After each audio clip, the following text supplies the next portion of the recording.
Hello, everyone. Welcome to Board Game Animal. My name's Justin. Thank you so much for joining us. Today, we have the privilege of chatting with Robert Hovakimyan about Gingham and some of his other game designs. Thank you so much for being here, Robert. Yeah, thanks for inviting me, Justin. I am pumped to talk about Gingham. Let's talk about it. My pleasure. So yes, spoiler alert for folks, our review slash preview of Gingham is going to be going up around the same time as this chat, but we love the game. It's fantastic, so I'm excited to talk about it as well. And one of the things that I always like to talk about is on the journey from conception to the item that we're seeing now, the game that we're going to get in our hands. What changes were notable along the way, or what changed the most during that development? Yeah, so Gingham was probably the game of mine that had the most changes from like prototype one to final product. And that's because it used to be a card game. So I designed the board trying to kind of mimic a deck of cards where there were four suits and like one to nine in each suit. And so you had a grid, a square grid with, the four suits being the four edges and then one to nine being like the rows Mhm. across those four edges. And so the idea was you would like play a blue three. That means you get to place in the blue three row, get to place one of your tokens there, and then it would like be a trick taking thing where everybody else had to play blue, and then whoever played the highest blue would like win the trick and get to lead the next one. And so the board really was where I started from. It's like turning a deck of cards into a board. But the card game like wasn't working out so great for plenty of reasons we can get into or not. I wrote a designer diary about it, so you can check that out for details on its inception and how it got to the point it's at now.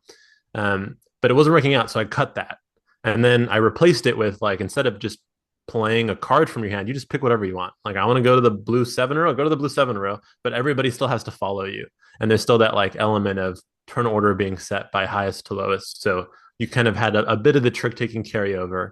So that was the biggest change. But besides that, like the game itself was constantly changing. I knew the grid we were playing on and like the rules to select where to place your action or your tile.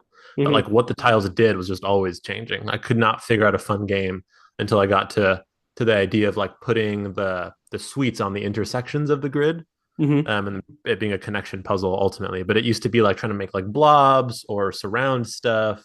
So it had a lot of different like mini games happening on the same board until we found this one Gotcha. Now, at what point did the theme come into play? at the very end, very very end. I initially envisioned it as a city because I was like a square grid, let's do city.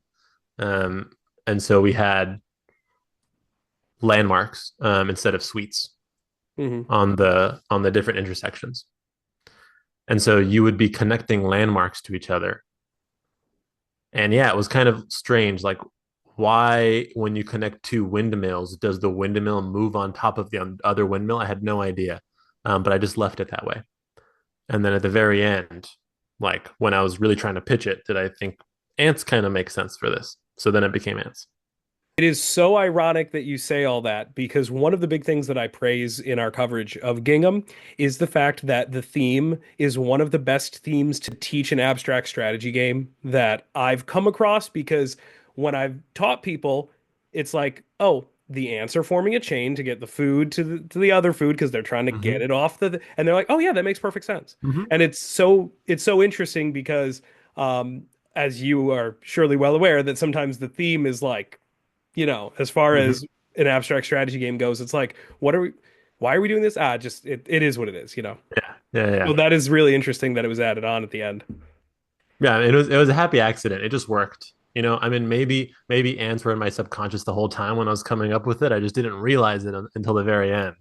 But yeah, it was not a conscious choice. And I'm with you too. When I teach a lot of abstracts, I'm like, we're in the desert. It's a Kinesia. I don't know. Here are the rules. It takes a minute to learn anyways. Like, who cares about the theme? Like, it's not going to kill you, right? It's not like a heavy 30-minute game where like you really need that to remind you of the rules all the time. It's like a 2-minute teach. You'll be fine.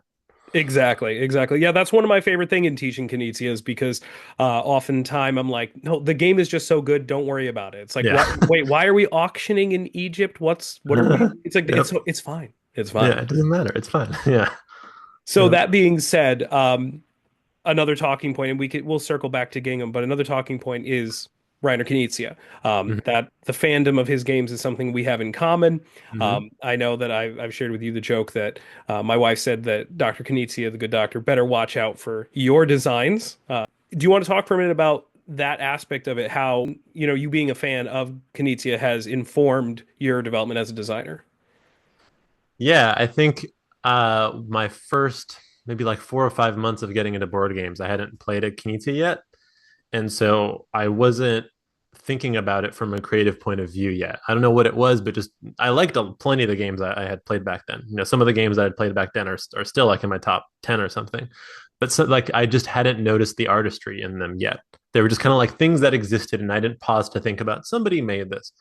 But then the first Kiniti I played was Through the Desert, a couple, I don't know, 4 or 5 months into my board game hobby journey. And I don't know what it was about that, but maybe that it was just simple enough that I stepped back to think like how somebody might come to designing a game, and what are some of the considerations that are like purposefully thrown in. The way the board is laid out is very intentional. So I just started thinking about it more like from an auteur theory perspective, like I Sure. would movies and stuff. Like this is a person expressing their personality in some way. They have a style. It was very like stylistic. And as I found more of his games, I was like, oh, this person has a style. They're very elegant. They're very simple. Tons of depth. More than meets the eye. Generally abstract. A few common, genres like tile placement and auctions and stuff. So you just start to like learn about how games are another place to express yourself creatively. So that was, I think, the first kind of thing Kanitia did for me, I guess, is make me realize like, oh, people make games. Like they don't just exist. People make them, and they have styles when they make them. And we go from there to the fact that you're now involved with some Knizia titles Mm-hmm. like the new reimagining of Merchants with All Play, right? Yeah, that's right. Yeah, so I ended up doing that because I met Nick from Bitewing after doing Bebop and Shuffle and Swing with them, and they get a ton of Kanitia pitches all the Hmm. time. So I've played like quite a few Kanitia games that are just like prototypes that other people haven't played yet because we're constantly talking, and he's like, "Hey, check this out. What do you think?" And so through him, I met Joe, who works for All Play. I think it was at a convention or something, and Joe was working on a redo of Merchants of Amsterdam that he was kind of stuck on. He just hadn't found the right developer for it. And then Nick suggested that, maybe I could do it. And so Joe reached out to me, and then we ended up doing it. So ultimately, it was through a love of Kanitia games that I met Nick, and through Nick, I met Joe, and then it all wrapped back around to working on a Kanitia game. That's awesome. That's something, and again, different, but something that I feel like we have a little bit in common because for us starting out doing videos and just trying to have fun with it, we made Mm-hmm. a few silly videos about Knizia games because they're our favorite and with my Mm-hmm. son and so forth. And then because of that, it started a snowball to the point where now we're getting a chance to chat with developers, work with publishers, and review and preview games for them. And Mm-hmm. it's really crazy how sometimes these journeys can go Mm-hmm. from becoming, being a fan, and then here we are. Yeah, I think that's the best way to do it. Like starting from a point of passion, not trying to like make money off of it. I think you'll probably get way less opportunities if you're like I'm going to be a reviewer to get free games, as opposed to like I'm going to be a reviewer for fun. And then I bet you get way more opportunities because people notice the passion and like the purity of what you're doing for sure. Yeah, and that's the thing. I think with this hobby, you do get to see that, right? From so many different angles. It is a hobby about passion because it's not as recognizable as other hobbies. Like earlier you mentioned the fact that you initially didn't look at it from the perspective of as if you were watching movies or listening to music, but in so many ways it is an art form that whether it is the designer or the artist or the people playing the games, it's Mm-hmm. it's a very different kind of community, but Yeah. the passion is seen right from Mm-hmm. it's on people's faces, and it's great. Yeah, definitely. Talking about a couple of your other games there for a minute, I was looking at it and I was thinking it's actually been a relatively short period of time that quite a few of your games have come out, right? From Mm-hmm. your first game to now. Mm-hmm.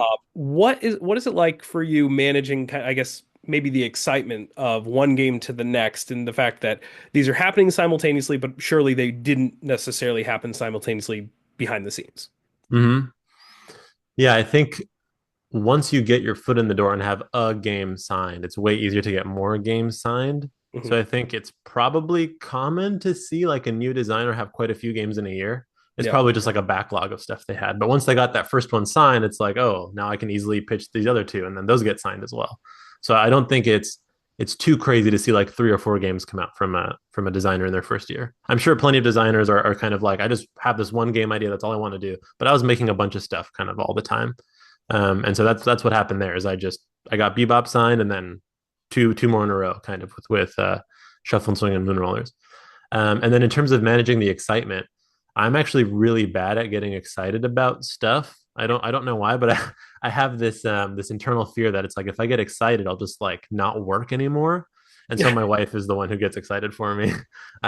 She's the one who's like, "Yes, congrats, you signed another game." She's like, "Let's celebrate," and I'm like, "Nope, I got another game to do, so I'll go work on that instead." I don't even take a second to like acknowledge it or think of it as a success. So managing it hasn't been a problem in terms of like being too excited. It's been a problem of not being excited enough, probably. Well, hey, I in a way it's good that you're looking ahead. You're not letting things just, stagnate and stop, Yeah. but keeping things in motion. Mm-hmm. Now, with the games that you've come out with so far, I see common threads there. I see kind of that artist designer, aspect that I can see, your pattern so far, but yet they're still quite different as Mm-hmm. far as the variety. It's, some designers do have a one track kind of, pattern. Mm-hmm. But while there's that common thread, I see a lot of differences with yours. When it comes to your design approach, is it a moment of inspiration thing? Is it just what, picking a mechanism and wanting to delve into it? What would you say? I think it's definitely changed over the years, but often it's just a moment of inspiration. It's never like I'm at a loss of ideas. There's always like more ideas than I have time to do with them, anything with them.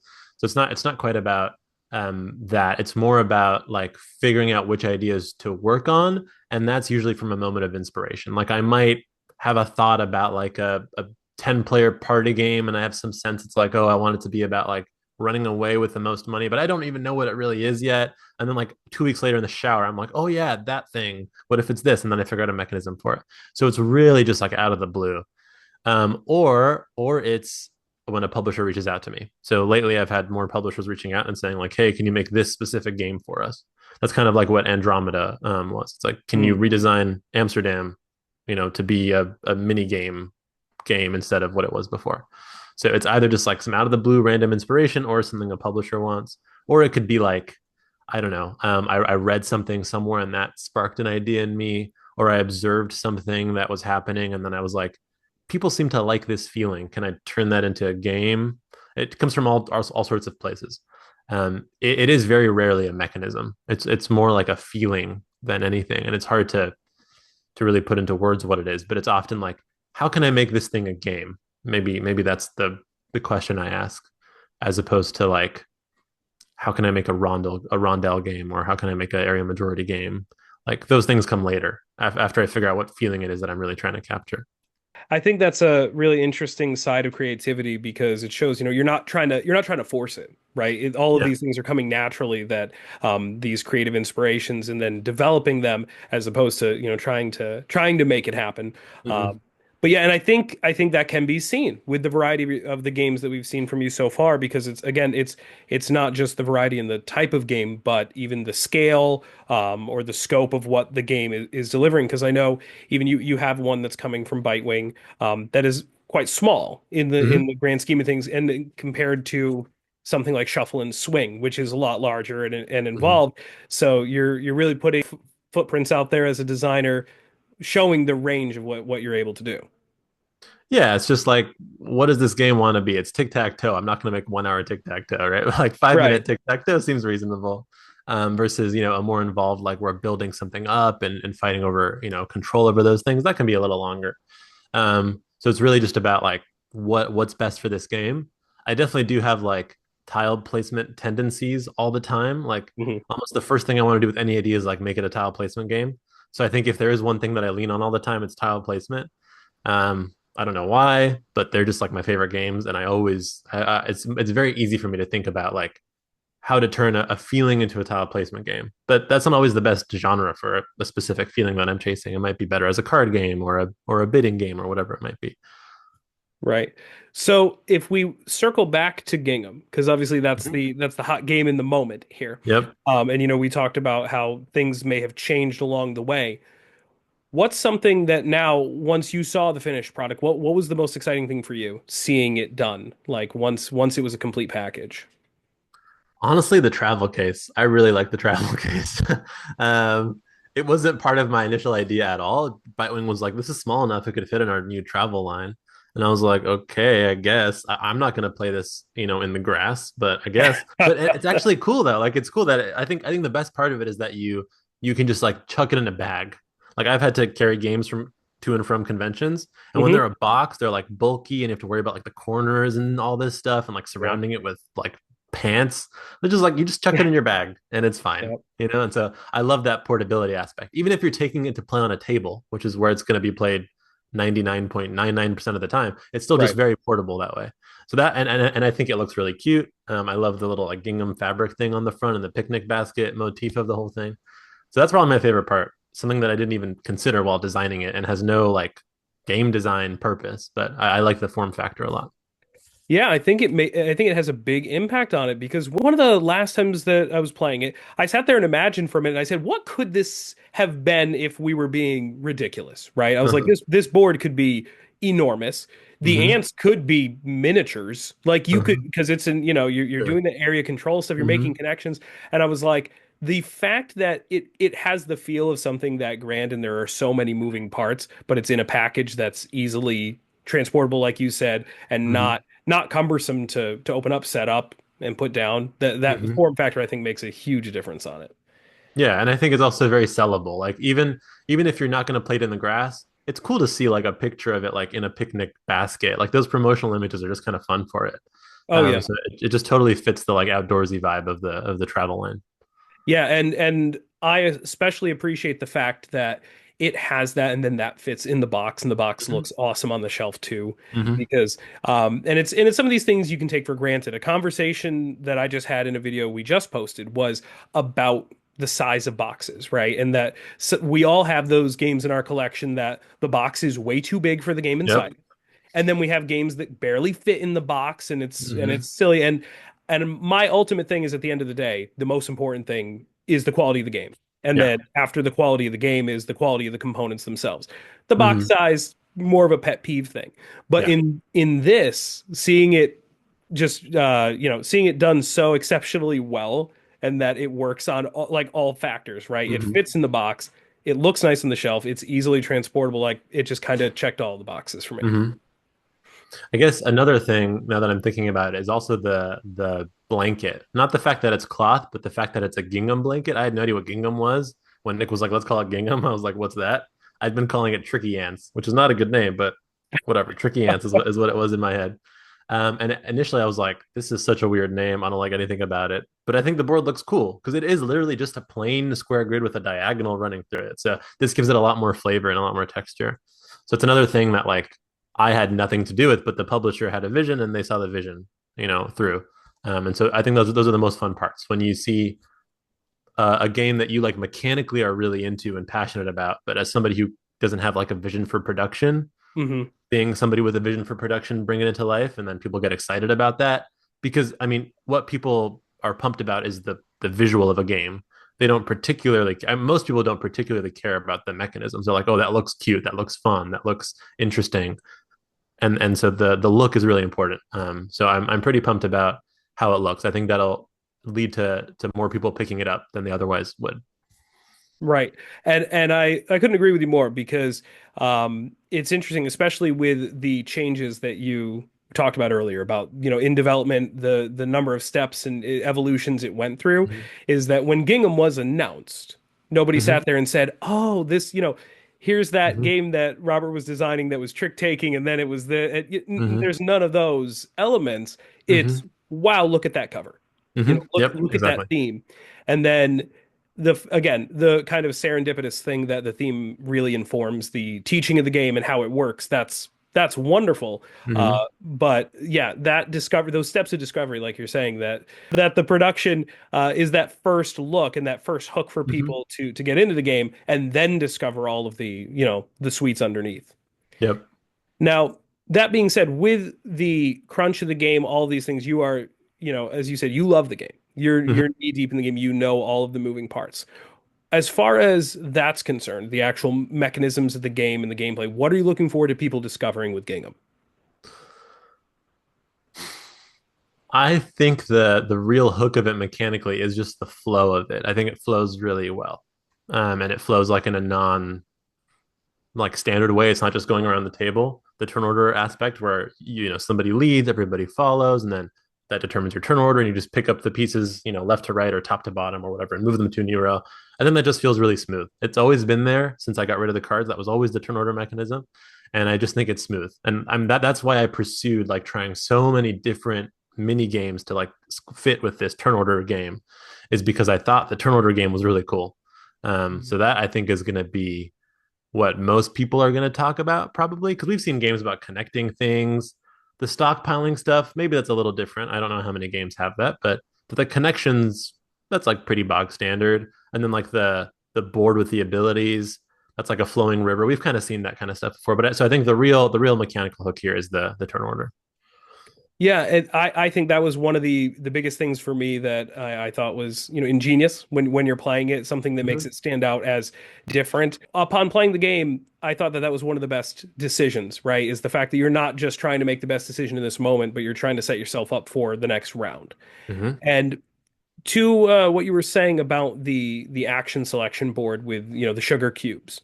Um, I thought that was really interesting when I was learning the game because I said, with the production, with the nature of the abstract strategy and the connections and so forth, the game has a very classic feel, right? It Mm-hmm. feels like something that could have been hidden away somewhere. I opened up something and found this very old, Mm-hmm. ingenious game, right? Like a classic game, which is kind of what I think about Gazebo, that it feels very, Mm-hmm. kind of old world, but with modern sensibilities. Then you throw in the powers.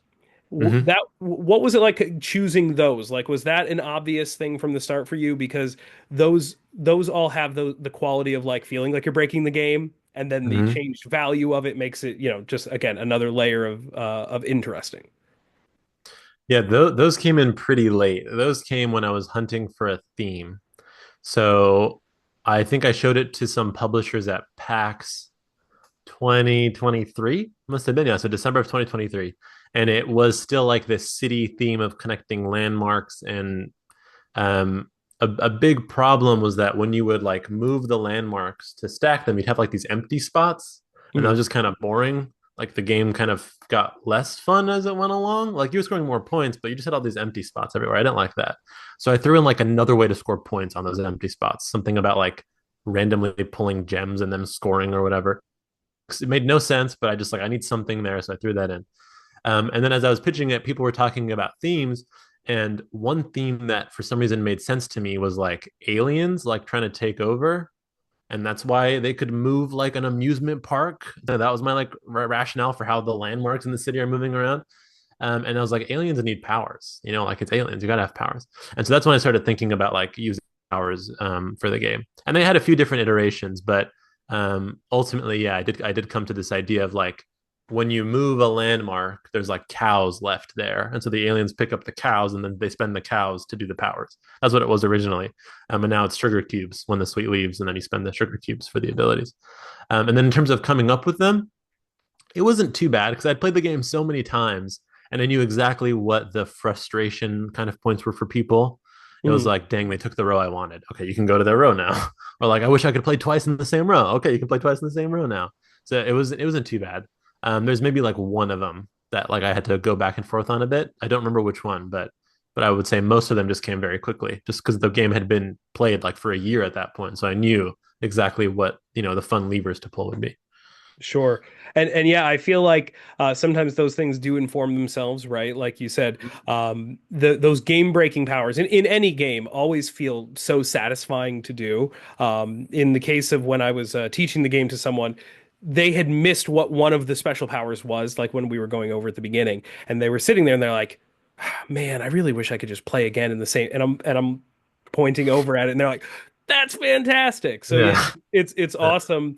What like you said, how that was informed during development. It's like, oh, these are the things people wanted, and incorporating that into it, I think, is really interesting, and just the way it was done was really smooth. Yeah, and I think that also helped the game feel a little less dry. It gives it some flavor. So it is like a no luck abstract, but because Yep. there is like that added chaos from the abilities, you can't really math it out like you could chess. You can't just sit there and be like, if I do this, they're going to do that, which means I'll have like there's too many options with the Yep. abilities for you to do that. So it kind of prevents people from doing that, and it plays a little bit less dry. I just think it's less dry overall.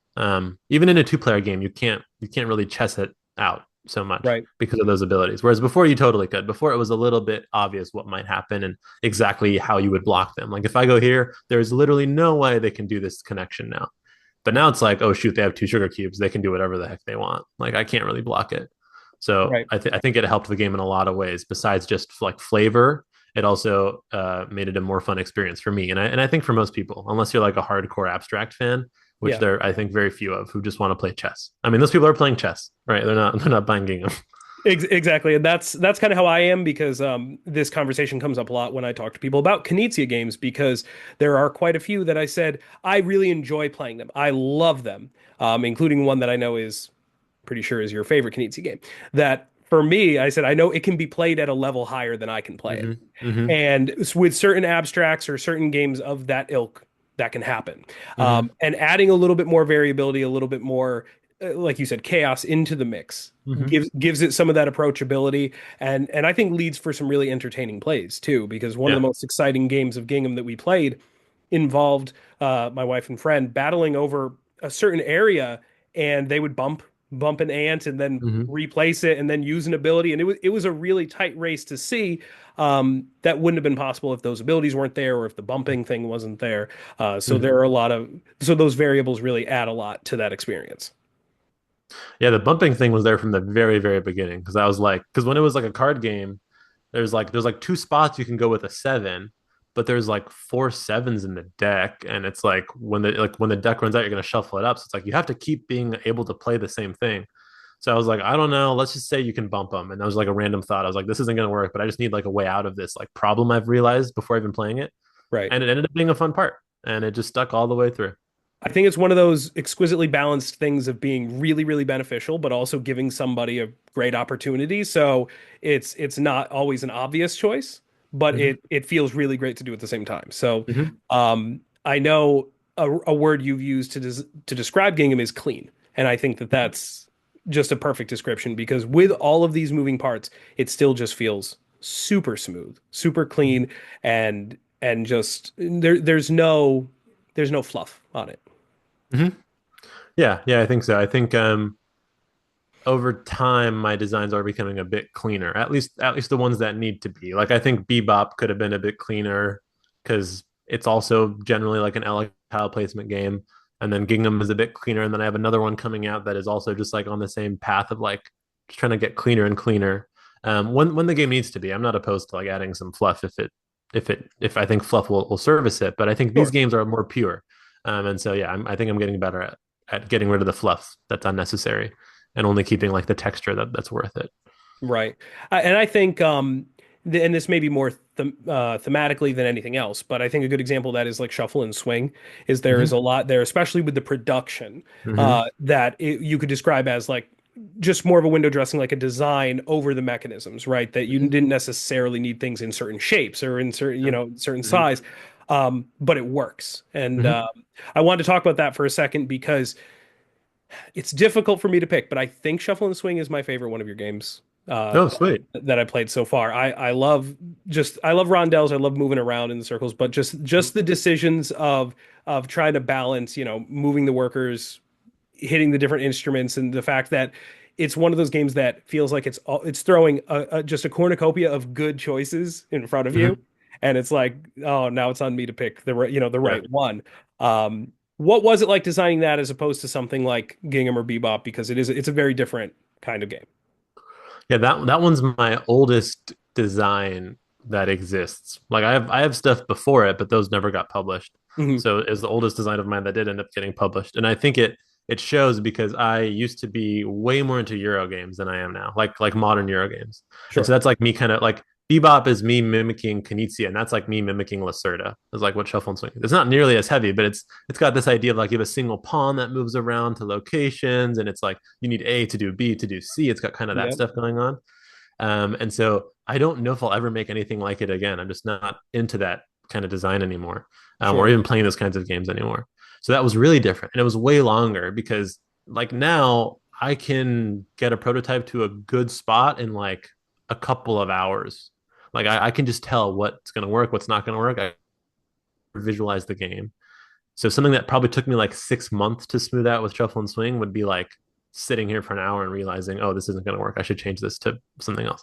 So it was like really early on, and so like from when I first made a prototype for it to when it got published, we're talking like no, like 4 years or something like that. It went Wow. through so many iterations because that one was also before I started thinking more about like feeling and more abstract inspiration. It was purely mechanical. I just had the Mm. rondel idea. I was like, rondel, you can use anybody's, and you got a resource when they use your die.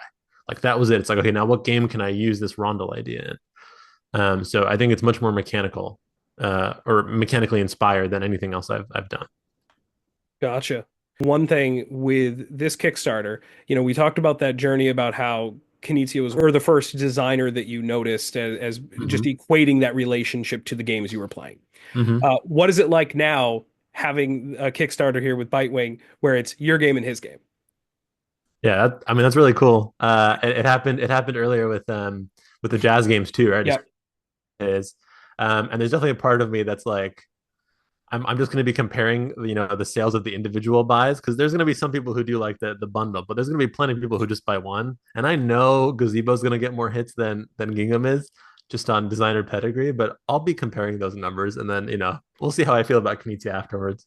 But no, it's great. It's wonderful. Yeah, I'm happy. I'm happy that I noticed Bitewing was doing these style of games, and I was like, oh, this is perfect. Like I should definitely go to them. So just the fact that they started off with Knizia Designs made it easier for me to get in the door with them. Hmm. Because I would say like mine are they're adjacent. They're not quite the same. Right. I'm not just being like I'm gonna do what I think Knizia would do all the time. I'm still doing it in my own way, but I think they're adjacent. They're clearly inspired by his style. So yeah, it's awesome. Yeah, I can't complain about it.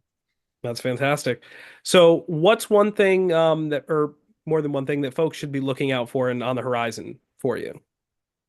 Ooh, let's see. And Starleap should still be on Kickstarter. Starleap is a very different game than what I've done before too. It's a little like mass markety kind of. It's from a publisher who isn't in the hobby space very much, but they reached out to me and they're like, "Hey, we have an idea for this game and some assets. Can you make it for us?" And I said, Hmm. "Sure." That was a year ago, and now it's on Kickstarter. Um, and then besides that, I've got two co-designs with All Play that are going to be out in 2026 and maybe 2027. So those will be my first co-designs, and they're coming up with All Play. And then Bitewing, I mean, I've got besides Gingham, I've got Bombastic, which used to be called Tic Tac Boom, but now it's called Bombastic. It's a Hmm. five minute like tic tac toe riff, where you have memory and kind of push your luck mixed in with tic tac toe. So it's like tic tac toe, but fun, and adults will enjoy it as much as kids. And that's going to be available alongside Gingham and Gazebo. And then in 2026 with Bitewing, I've got two games so far. Another one in the travel line, and then we're doing a bigger game. So kind of going back to like the 90-minute mark, a city building game of mine coming out with Bitewing. Very exciting. Yeah, that's quite a bit of variety on the docket. And Yeah. I actually just saw Starleap for the first time. I think it was yesterday, Okay. and it was funny because it came up on my radar. And I always joke that as the only board game content creators who have a frog that features in our videos, Uh-huh. I always make comments about frog games when I see them. And then I Uh-huh. saw it and I saw your name and I said, "Hey, okay, Yeah. definitely going to check that out because it Yeah. does look really cute." So, Yes, um, it is very cute. Yeah. and then yeah, Bombastic looks fun, and yeah, there's a lot of scale there in those games that are coming out, Mhm. huh? Hmm. Yeah, hopefully there's something for everybody. Like the thing that I want the most out of this is for like somebody to come to my house and be like, "Hey, you make games? Can we play one of yours?" I want to be like, "Yeah, like here's the one," for Hmm. anybody, whether it be like a grandma, a gamer, or a kid. I hope hopefully there's something out there for everybody to enjoy. Well, I think you're on the right path for that. Robert, thank you so much for taking some time to chat with us about your games, the designs, and what's on the horizon. Really appreciate you being a friend of Board Game Animal. Yeah, absolutely. Thanks for having me. This was a blast. I'll come back next time we do a Kickstarter. I'll be here if you want me to be. Happy to answer more questions. Sounds great. Don't forget to play board games like an animal.